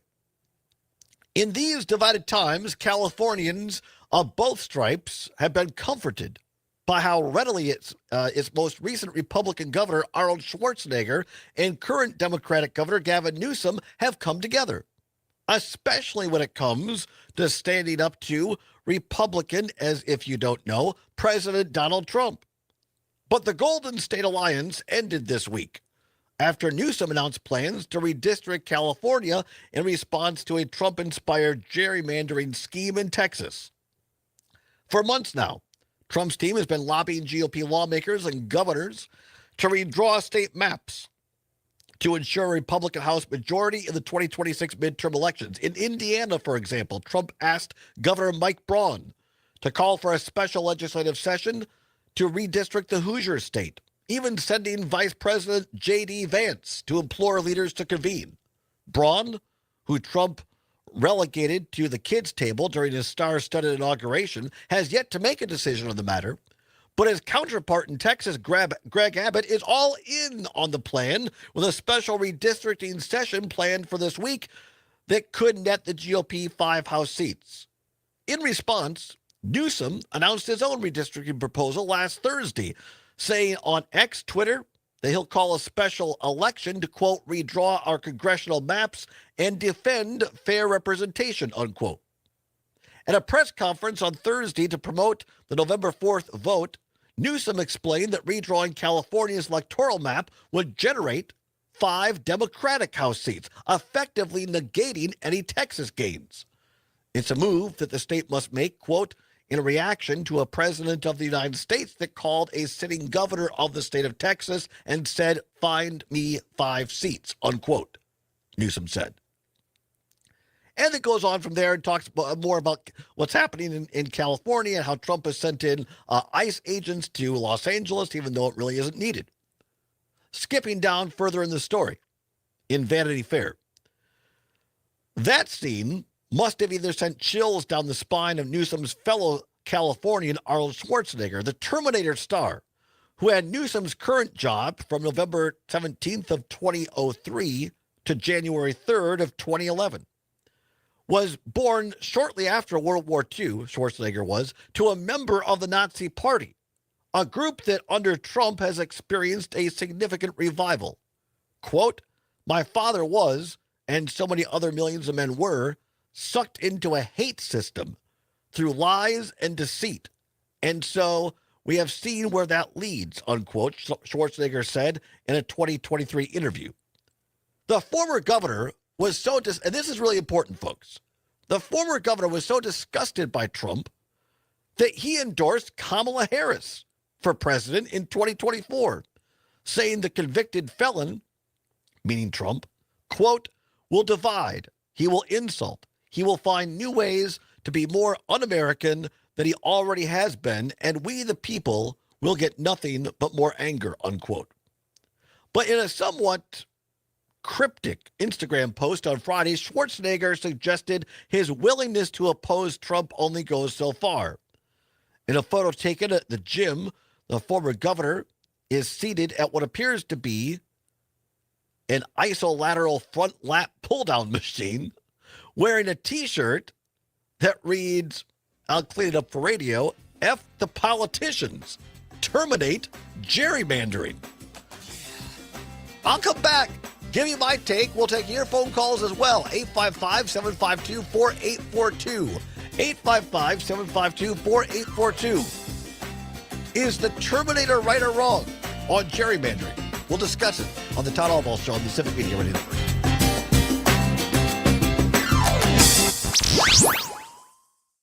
As Wisconsin is cheering on Bucky Badger. This is the Civic Media Radio Network. Get ready, Madison. El Sazon Jarocho is now open on Plaza Drive. 5-star authentic Mexican cuisine, fresh, homemade, and the best prices in town. See why one review said, best tacos I've ever had in my life. El Sazon Jarocho. You won't leave hungry, just happy. I don't like the story, the way the story is Sometimes I'm written. overwhelmed I'm going to tell you by why. the We hatred come and back. misinformation that consumes our world, but I also know that we cannot build a house of justice and inclusion on a foundation of hatred and lies. We have to practice what we preach. At Chance Design Build, we confront injustice the same way we confront a poorly built home, with love, compassion, intelligence, and persistence. We engage our community the way we engage our clients, with honesty and humility and the dogged determination that we can do better. Chance Design Build, remodeling done well with love. I'm Dan Schaefer. Let's recombobulate. In early August, massive flooding hit southeastern Wisconsin in what some are calling a 1,000-year rain event. One Milwaukee County official even likened it to experiencing a hurricane. Because of that, it is imperative that elected officials and public institutions step up and help people in this hour of need.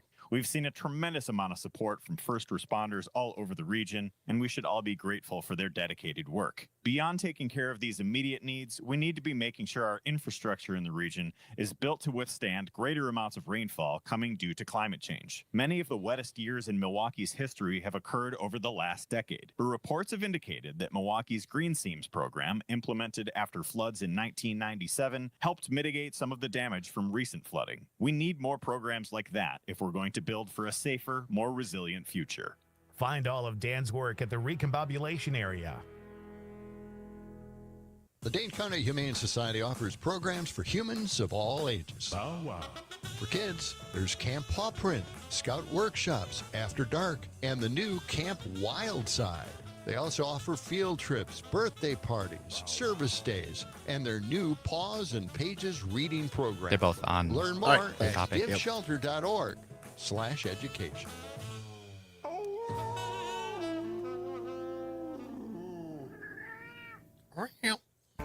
My part-time service in the Army National Guard makes it possible for me to be more for the community I call home. My training helps me at work when I lead by example. My service in the Army National Guard allows me to keep my community and those I care about safe from threats. Learn more about how you too can live and serve part-time close to home by visiting NationalGuard.com. Sponsored by the Wisconsin Army National Guard, aired by the Wisconsin Broadcasters Association and this station.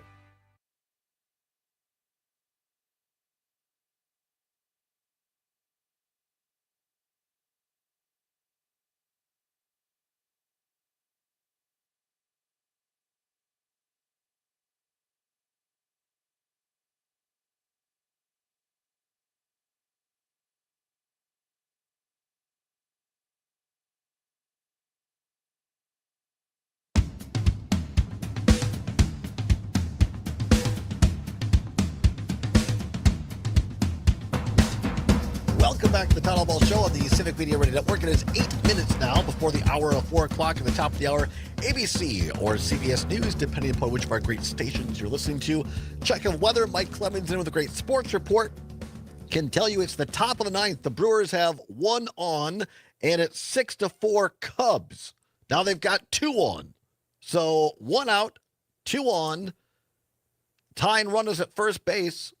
So 6-4 Cubs in the ninth. We'll see if the Brew Crew can pull it out. Second game of the doubleheader later on many of these stations on Civic Media. Then after a sports report with Clemens, another edition of the Maggie Dawn Show 4 until 6, followed by the great Pete Schwaba and Nightlight Tonight, Sean Hanisch, the director and co-producer of Jaws, to Bit Outside, the story of the 1982 Milwaukee Brewers, will be on the show talking about this incredible run by the Brew Crew. All right, when I get to this and got to speed things up here, a lot of phone calls to get to. We'll get to as many as we can. This Vanity Fair story on Arnold Schwarzenegger, former Republican governor, saying that he does not agree with Gavin Newsom doing an arms race on gerrymandering in California. And the way that the Vanity Fair story wrote this, it said that Schwarzenegger suggested his willingness to oppose Trump only goes so far. And then it goes on to talk about this story that Schwarzenegger put on Instagram last week that said, and I'll clean it up for radio, F the politicians, terminate gerrymandering, unquote. Schwarzenegger's chief of staff tells Vanity Fair the post was intended to communicate his disdain, for any effort to redistrict regardless of motive. Quote, Governor Schwarzenegger has a 20-year history of battling gerrymandering, taking power from the politicians and returning it to the people where it belongs. And he believes gerrymandering is evil no matter who does it, unquote. I think that a lot of the Democrats they're going to war with the wrong guy. I had this happen at a much, much, much, much lower degree. I did a little whistleblowing back in 2016 on the Republican caucus in Wisconsin, and Democrats love me. Oh, that's great. Todd speaks out against his former party and tells the truth. But boy, when I wanted to go help him run an assembly race in southwest Wisconsin, they didn't want anything to do with me. And now, I'm old enough to remember when Democrats in Wisconsin were praising Arnold Schwarzenegger for being a fair person who wanted to have A nonpartisan commission used his own money, his own power to travel around the state, took on people of his own party, the Republican Party, and went to the voters in a proposition and got this in place. And Democrats lauded Schwarzenegger. And now, because it doesn't serve the narrative for the Democratic Party, now they want to throw Schwarzenegger under the bus. I get what Newsom's doing, and I don't necessarily disagree with the arms race. Hey, if Texas is going to do this, we're going to do it in California. But don't go after Schwarzenegger. Democrats say, well, why doesn't Schwarzenegger go down to Texas and take on Greg Abbott? You people know nothing about politics. You think Arnold Schwarzenegger has any stand in Texas with Republicans? He endorsed Kamala Harris for president. There's no Republican in Texas going to listen to Arnold Schwarzenegger. He's standing by his convictions. He's being consistent. He said, I got this nonpartisan thing put in place. And he says later on, he says, 2 wrongs don't make a right. So go after Greg Abbott. I'm not necessarily opposed to what Gavin Newsom's doing, but don't make Arnold Schwarzenegger the bad guy here. 855-752-4842. Got to go quickly to the phone lines. Charles in Milwaukee on AUK. Charles, thanks for calling. We'll see you. Hey, Todd. So I was conflicted as well. And I was all about California doing, gerrymandering to counter Texas. Then I heard a gentleman on the Tom Hartman show today. And the way that he broke it down, Trump has the ability to get all red states to gerrymander and get as many more seats as they can. Democrats wouldn't be able to compete with that, even if we countered it. And so I don't think it's going to end up well for Democrats if we go down that road. And I know that people want the Democratic Party to fight. Yes, we want them to stand up. But I think we need to step back. My other thing is, can they take this to the Supreme Court? I'm not confident in the Supreme Court, but could they take this to the Supreme Court? I'm not an attorney, but you can take anything to the Supreme Court. It just matters whether they're going to accept it, whether you have standing, and what the decision is going to be.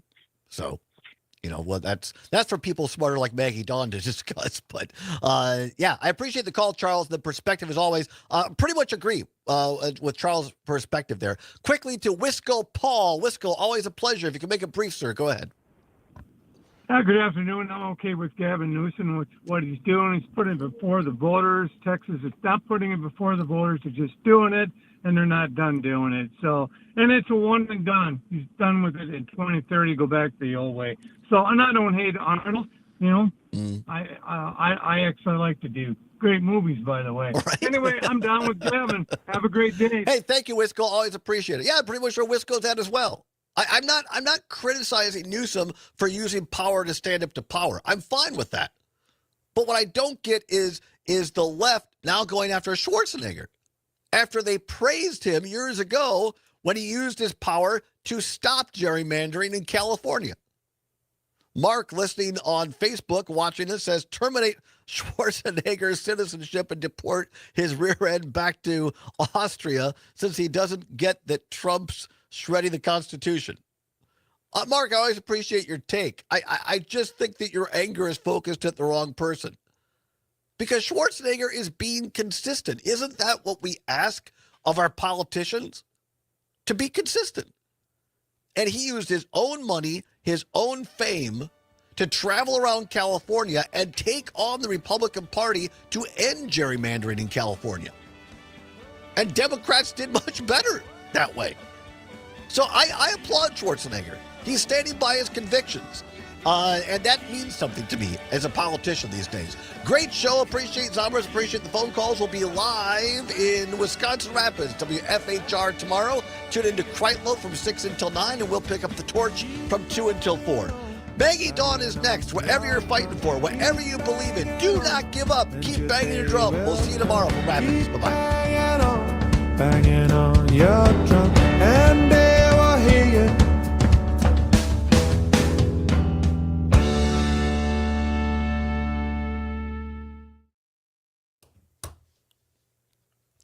Thanks, everybody. Appreciate you. Have a great day. We'll see you tomorrow. Bye-bye. Adios.